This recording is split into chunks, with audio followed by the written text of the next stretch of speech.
बहुत ध्यान से सुनिएगा, 3 गुणों में ही ये पूरी धरती समाहित है। यहाँ 3 गुणों के ही लोग मिलते हैं। कोई सोने के गुण का है, कोई चांदी के गुण का है, कोई लोहे के गुण का है।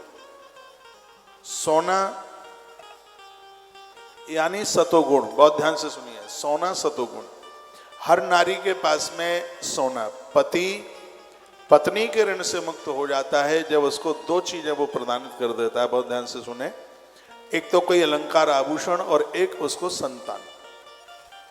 वह स्त्री के ऋण से वह मुक्त हो जाता है। कितनी भी गरीबी हो तो भी वह नारी को, पत्नी को कुछ अलंकार, कुछ आभूषण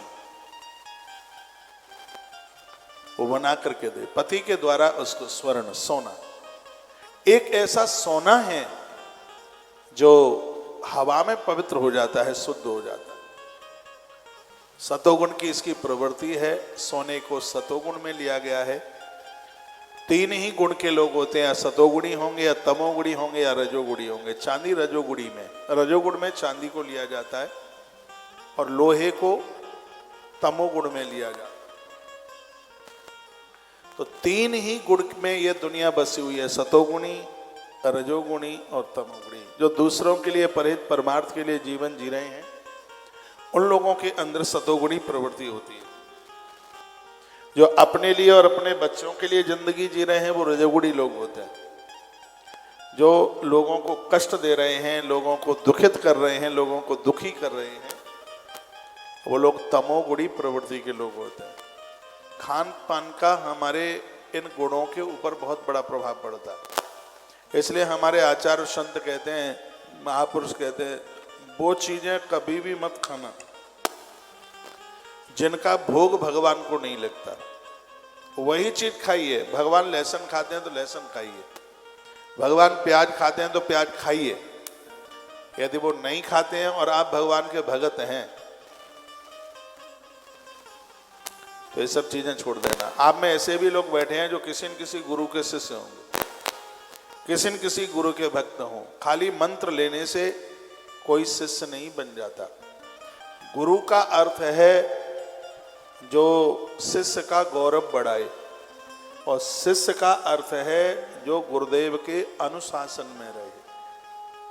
गुरुजनों से बात नहीं होती, उनके पास आप नहीं बैठते, कोई फर्क नहीं पड़ता, लेकिन उनकी जो अनुशासन की जो परिपाटी बनाई गई है, हमें उस अनुशासन के अंदर ही जीवन का निर्वहन करना चाहिए, तभी वह मंत्र कल्याण करता है।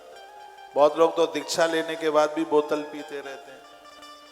हाँ, दीक्षा लेने के बाद भी वो जुआ खेलते रहते हैं, दीक्षा लेने के बाद भी वो कुकर्मी बने रहते हैं। तो ऐसी दीक्षा से क्या होगा?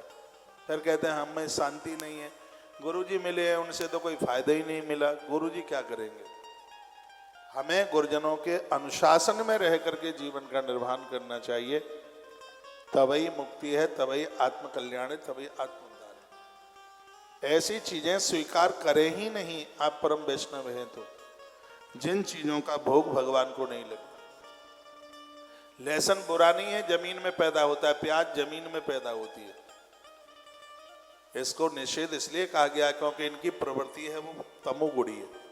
लहसुन औषधि में तो इतना फायदेमंद है, किसी को पैरालिसिस का अटैक आया है या किसी का ब्लड प्रेशर बहुत ऊपर जाता है, दूध में उबाल करके गांठ बाहर निकाल दो और दूध उसको पिला दो, 3 दिन में आदमी ठीक हो जाएगा। उसका रक्तचाप नहीं बढ़ेगा, उसको शरीर की सिकुड़न वो खत्म हो जाएगी। दवाई में इतना फायदा करता है। यदि इसको नियम से आपने ले लिया तो भगवान मंदिर में ही बैठे रहेंगे, आपका मन नहीं होगा भगवान को पूजने का। इतना आलसी बना देगा, इतना प्रमादी बना देगा, इतना कठोर बना देगा कि गरीब को रोते हुए देखकर हमारी आंख में आंसू नहीं आएंगे, ऐसा स्वभाव बना देगा। औषधि के लिए तो वो ठीक है, कभी कोई जरूरत पड़ जाती है आप दवाई के रूप में ले लेते हैं, वो ठीक है, लेकिन प्याज के पकौड़े के बिना ही नहीं रहोगे, लहसुन के तड़के के बिना ही नहीं रहोगे, तो ये